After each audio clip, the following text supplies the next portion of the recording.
اے اللہ تمہارے لیے یہ زمین بنا رہا ہے، آسمان بنا رہا ہے، وہ خالق کائنات تمہارے لیے جائیدادیں مہیا کر رہا ہے، خالق کائنات زمین سے تمہارے لیے غلے اور باغات اگا رہا ہے، یہ تو تمہارا رب ہے، تمہارے لیے اتنی محنتیں کر رہا ہے، اللہ پاک اتنے انتظامات کر رہا ہے، اور تم ایسا نہ کرنا کہ اللہ کو چھوڑ کے کسی اور کے دروازے پہ جا کر بیٹھ جانا،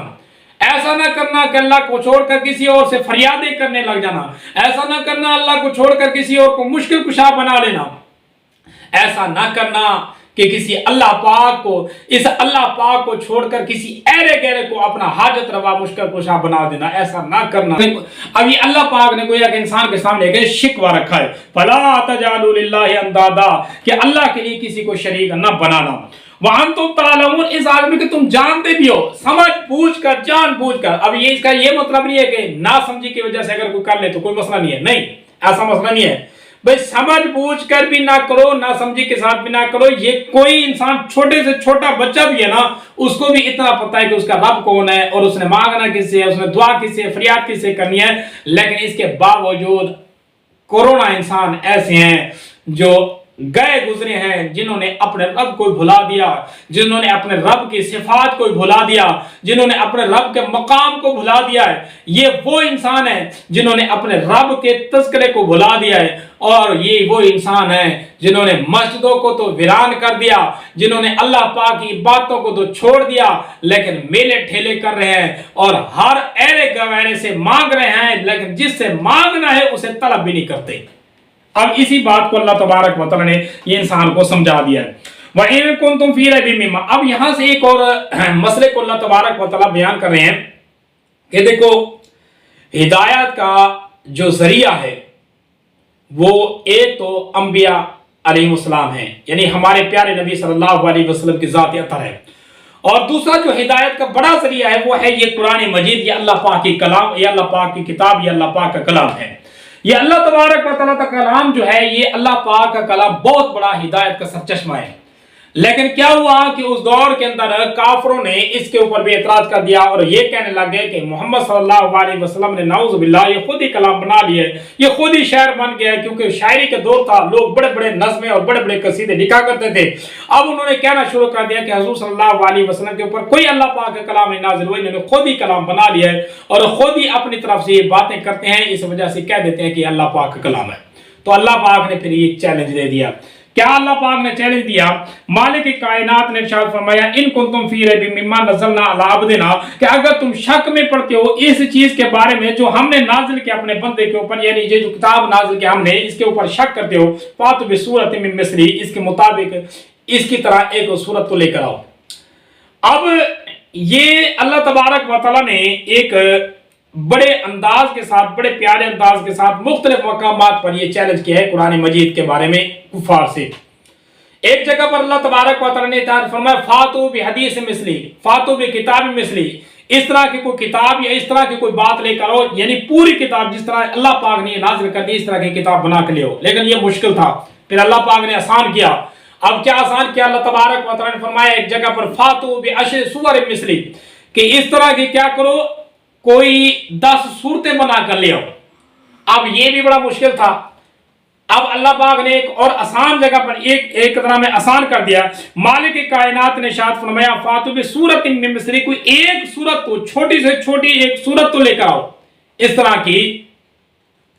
جس طرح کی یہ اللہ پاک کی کلام، یہ اللہ پاک کی کتاب ہے،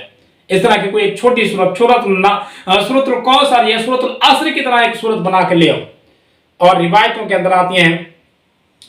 کہ اس دور میں جب یہ چیلنج ہوا تو کچھ کافروں نے کیا کیا، یہ بنانے کی کوشش بھی کی، نظم لکھنے کی کوشش بھی کی، کچھ صورتیں بنائی بھی صحیح، لیکن جب بنا کر قرآن مجید کے مقابلے میں انہوں نے موازنہ کیا تو اپنے انداز میں ہی وہ شرمشار ہوئے کہ قرآن کا اسلوب، قرآن کا طریقہ، قرآن کے الفاظ، قرآن کے حروفوں کا یہ جوڑ، قرآن کے نظم کا یہ اسلوب اور ترتیب، یہ تو بڑی شانوں والی کتاب لگتی تھی، اور ان کی جو لکھی ہوئی صورتیں، جو نظمیں تھیں، وہ تو اس قرآن مجید کے مقابلے میں گھٹیا، ان کے نظروں میں، ان کے خود کی نظروں میں بھی گھٹیا محسوس ہوتی تھی۔ تو وہ شرمسار ہو گئے اور انہوں نے اپنی نظم پھاڑ دی اور ان کو جلا دیا اور قرآن مجید کا مقابلہ کرنے سے قاصر رہ گئے۔ تو پھر اللہ پاک نے خود ارشاد فرما دیا فاتو بسورۃ من مصری وادعوا شہداءکم، اپنے گواہوں کو بھی اکٹھا کر لو، اپنے مددگاروں کو بھی اکٹھا کر لو، من دون اللہ، اللہ کے علاوہ، یعنی اللہ کے علاوہ اگر کسی کو خدا بنا رکھا ہے تم لوگوں نے تو اپنے خداؤں کو بھی بلا لو، اپنے کارسازوں کو بھی بلا لو، اپنے مددگاروں کو بھی بلا لو، سب کو بلا لو، ان کو تم صادقین، کر اپنے بات میں سچے ہو تو لے آؤ اور کیا کرو، اس طرح کی کوئی صورت بنا لو۔ فَإِلَّمْ تَفْعَلُوا، اگر تم نہ کر سکو، وَلَمْ تَفْعَلُوا، ہرگز کر بھی نہیں سکتے، یہ اللہ پاک نے عجیب انداز میں ان کو بیان کیا ہے کہ تم اگر نہ کر سکو، یہ جملہ شرطیہ لگا دیا، پھر اللہ پاک نے خود ہی بتا دیا وَلَمْ تَفْعَلُوا، تم کر بھی نہیں سکتے۔ ایسا نہیں ہے کہ اگر نہ کر سکو تو پھر آ جاؤ، اگر کر سکو تو پھر نہ ہدایت پر آؤ، اگر کر سکتے ہو تو پھر ٹھیک ہے، پھر تو دور رہو، اگر نہیں کر سکتے تو پھر مان لو، ایسی بات نہیں ہے۔ اللہ پاک نے یہ بتا بھی دیا کہ اگر تم نہ کر سکو تم کر بھی نہیں سکتے، اس قرآن کے مقابلے میں کوئی ایک صورت بنا بھی نہیں سکتے، اور اگر تم بنا نہ سکو پھر تمہارے لیے کیا ہے، تَقُوا النَّارَ الَّتِي وَقُودُهَا النَّاسُ والحجارہ، اور پھر اس آگ سے ڈر جاؤ جس آگ کا جو ایندھن ہے وہ پتھر اور انسان ہوں گے۔ ایسی آگ جو پتھروں سے جلائی جائے گی، اس آگ کی شدت سے تم ڈر جاؤ۔ اب یہ جو شدت پتھروں کا، انسان تو اس بات سے سمجھ آتی ہے کہ جہنم ہے، جہنم کی آگ میں انسان جلیں گے، لیکن یہ پتھروں کا تذکر آتا ہے، اس کے بارے میں علماء بہت سارے اقوال بیان کرتے ہیں، لیکن ان میں سے دو قول میں ذکر کروں گا۔ ایک تو یہ کہ چونکہ تاریخ میں آتا ہے کہ انسانوں نے جب بگاڑ پیدا کیا اللہ کے مقابلے میں، جیسے کہ ابھی آیت آئی ہے کہ اللہ پاک نے فرمایا فَلَا تَجْعَلُوا لِلَّهِ أَندَادًا، اللہ کے مقابلے میں کسی چیز کو نہ بناؤ، تو انسانوں نے گھٹیا کام کیا کہ کیا کام کیا، انہوں نے پتھروں کو تراش کر خدا بنا لیے۔ تو اللہ پاک نے پھر وہی فرما دیا کہ جب انسان جہنم میں جائیں گے، اپنا خدا، اپنا جو پتھر کا بنایا بت ہوگا اس کو بھی ساتھ لے جائیں گے، وہ بھی جلے گا، یہ خود بھی جلیں گے، ان کے حسرت کو بڑھانے کے لیے کہ ساری زندگی جس خدا کی عبادت کرتے رہے وہ خدا بھی جہنم میں ہے۔ اور دوسرا قول اس کے بارے میں یہ ہے کہ اصل میں یہ پتھر سے مراد وہ کوئلے کے پتھر ہے، جیسے کہ ابھی ہمارے ہاں بھی ہوتا ہے کہ جو پتھر نکلتا ہے، کوئلے کا پتھر، کوئلہ جو نکلتا ہے پتھروں سے، اس سے اگر آگ جلائی جائے تو وہ آگ بہت زیادہ شدت والی ہوتی ہے، سخت ہوتی ہے، بمقابل لکڑی کی آگ سے یا پیٹرول یا ایندھن کی آگ سے، باقی ایندھن کی آگ سے کے مقابلے میں وہ کوئلے کی جو آگ ہوتی ہے، فرماتے ہیں حکماء کہ وہ زیادہ سخت ہوتی ہے اور زیادہ دیر پا بھی ہوتی ہے۔ تو اس جہنم کی جو آگ ہوگی، اس آگ کو اللہ پاک نے بیان کیا، وہ آگ گویا کہ پتھروں کی آگ ہوگی، ان کا جو ایندھن ہوگا وہ پتھر ہوں گے، یعنی سخت سے سخت ترین آگ ہوگی۔ اور عدت للکافرین، یہ آگ تیار کی گئی ہے کافروں کے لیے، مسلمانوں کے لیے، مومنوں کے لیے نہیں ہے۔ یہ آگ تیار کرنے کا جو مقصد ہے اللہ پاک کا، وہ انکاریوں کو سزا دینا ہے جو اللہ پاک کے دین کا انکار کرتے ہیں۔ آگے پھر اللہ تبارک و تعالیٰ نے ایمان والوں کے لیے ایک خوشخبری بیان کی ہے، وہ لوگ ایمان والے، وہ مسلمان جو اللہ تبارک و تعالیٰ کی مان کر چل رہے ہیں۔ وَبَشِّرِ الَّذِينَ آمَنُوا وَعَمِلُوا الصَّالِحَاتِ، خوشخبری دینے آئے نبی صلی اللہ علیہ وسلم ان لوگوں کو جو ایمان لے کر آئے اور جنہوں نے نیک عمل کیا۔ أَنَّ لَهُمْ جَنَّاتٍ تَجْرِي، اب کس چیز کی خوشخبری دے دیں؟ مالک کائنات کس چیز کی پتہ ہے خوشخبری؟ اللہ پاک نے فرمایا إِنَّ لَهُمْ جَنَّاتٍ تَجْرِي مِن تَحْتِهَا الْأَنْهَارُ، کہ ان کو باغوں کی، ایسی سرسبز باغوں کی خوشخبری دے دیں جن کے نیچے نہریں بہتی ہوں گی، اور ان باغوں کا ان کو وارث بنا دیا جائے گا، اس چیز کی ان کو خوشخبری دے دیں۔ اچھا، اب یہ ایک اور جگہ پر اللہ تبارک و تعالیٰ نے نہروں کا جو تذکرہ کیا ہے، 4 قسم کی نہروں کا تذکرہ کیا ہے قرآن مجید کے اندر، وہ جو باغوں کے اندر ہوں گی۔ مثل الجنۃ التي وعد المتقون فيها انہار من ماء غیر آسن وانہار من لبن لم يتغیر طعمه وانہار من خمر لذۃ للشاربین وانہار من عسل مصفى، کہ 4 قسم کی نہریں ہوں گی جو باغوں کے نیچے ہوں گی، اور وہ کیا، ایک دودھ کی نہر ہوگی، ایک شفاف پانی کی نہر ہوگی، ایک شہد کی نہر ہوگی، اور ایک شراب طہور کی نہر ہوگی۔ یہ 4 قسم کی نہریں بہتی ہوں گی، اور باغوں کے سرسبز باغ ہوں گے، ان باغوں کے نیچے سے جل رہی ہوں گی، اور یہ بڑا منظر پرکشش بنایا اللہ پاک نے۔ ایک باغ ہوں، پھر باغوں کے درختوں کے نیچے نہریں چل رہی ہوں، اور درختوں، اس نہروں کے جو کنارے ہیں ان کے اوپر محلات ہوں، اور انسان کے لیے وہ تیار کیا گیا ہو، تو یہ منظر جو ہے نا بڑا پرکشش ہوتا ہے، بڑا خوبصورت ہوتا ہے۔ اس خوبصورتی کو اللہ پاک نے، جنت کی خوبصورتی کو اللہ پاک نے کچھ انداز میں بیان کیا ہے۔ پھر یہ نہریں بہتی ہوں گی، اب کیا ہوں گے؟ مسلمان وہاں رہتے ہوں گے، گویا کہ اس چیز کی اللہ تبارک و تعالیٰ نے خوشخبری دی ہے۔ اب مسلمان کو ذرا سوچے، یہاں ایک مرلہ زمین لینے کے لیے لڑ رہا ہے، جھگڑ رہا ہے، نمازیں چھوڑ رہا ہے، باتیں چھوڑ رہا ہے، اور جس اللہ پاک نے اس انسان کے لیے اتنی جائیدادیں تیار کر لی ہیں، ان جائیدادوں کو چھوڑ رہا ہے۔ کلما رزقوا منها من ثمرات رزقا، پھر جب بھی ان باغوں میں سے کوئی پھل اس انسان کو دیا جائے گا تو یہ کہے گا قالوا هذا الذي رزقنا من قبل، کہ اس جیسا پھل تو میں نے پہلے بھی کھایا ہے۔ اب یہ پہلے کب کھایا ہے؟ دو قول آتے ہیں کہ ایک درخت سے جب ایک پھل توڑ کر کھائے گا تو اس کا ذائقہ اور ہوگا، پھر اسی درخت سے دوسرا پھل جب دیا جائے گا تو دیکھے گا تو کہے گا ہاں یہ تو پہلے میں نے لیا ہے، ابھی تو میں نے کھایا ہے، اور لیکن جب کھائے گا تو ذائقہ اور ہوگا، مختلف ہوگا۔ ایک ہی درخت کے ہر پھل سے ذائقہ اس کو مزیدار ذائقے اس کو تبدیل اللہ پاک دے کر کھلائے گا۔ یا پھر اس کا دوسرا قول یہ ہے کہ جب جنت کے پھلوں کو دیکھے گا تو یہ دنیا کے پھلوں کی طرح ہوں گے، لیکن شکل و صورت میں اس طرح ہوں گے، مزے میں اور لطافت میں، ذائقے میں اور ہوں گے، مختلف ہوں گے، لیکن حیات کے اعتبار سے جیسے جہاں دنیا کے اندر سیب ہے تو اسی طرح کا سیب ہوگا، اگرچہ حیات میں زیادہ بڑا ہوگا اور خوبصورت ہوگا، لیکن ہوگا اسی شیپ میں، شیپ سے مراد اسی شکل و صورت میں۔ اسی طرح کا انگور، اسی طرح کا کیلا، اسی طرح کے جو فروٹ ہم استعمال کرتے ہیں، اسی طرح کے پھل وہاں جنت میں جب دیکھے گا تو کہے گا کہ اسی طرح کے پھل تو میں نے پہلے بھی دنیا کے اندر بھی دیکھتا تھا، لیکن جب کھائے گا تو مزے اور ہوں گے، ذائقے اور ہوں گے، اور ذائقوں کو دیکھ کر وہ یاد کرے گا ہاں یہ تو بہت مزیدار ہے۔ وہ بھی یہ متشابہ، پھر اسی طرح کے ملتے جلتے پھل کھائے گا، ہر قسم کے پھل استعمال کرے گا اور ان کے ذائقے مختلف پائے گا۔ وَلَهُمْ فِيهَا أَزْوَاجٌ مُطَهَّرَةٌ، اور پھر جنت میں ایک خوشخبری ان کو یہ بھی ہوگی کہ وہاں ان کی زوجہ، ان کی بیویاں جو ہوں گی، جنتیوں کی جو زوجہ ہوں گی وہ بڑی پاکیزہ ہوں گی اور بڑی صاف ستھری ہوں گی۔ اب اگر احادیث کی طرف دیکھا جائے تو حضور صلی اللہ علیہ وسلم نے ارشاد فرمایا جنت کی جو حور ہوگی، جنت کی جو عورت ہوگی جو ایک مرد کو دی جائے گی، وہ اتنی زیادہ اچھی اور عمدہ ہوں گی کہ وہ اگر عورت دنیا کی طرف جھانکے تو یہ سورج مدھم پڑ جائے۔ وہ جنت کی جو حور ہے وہ اگر کھارے کنویں کے اندر جس کا پانی نمکین ہو، سمندر کے اندر اگر تھوک اپنی ڈال دے تو سمندر بھی میٹھا ہو جائے، اتنی اچھی اور اتنی عمدہ۔ اور اس نے 70 لباس پہنے ہوئے ہوں گے، لیکن ہر لباس عمدہ نظر آ رہا ہوگا، نہ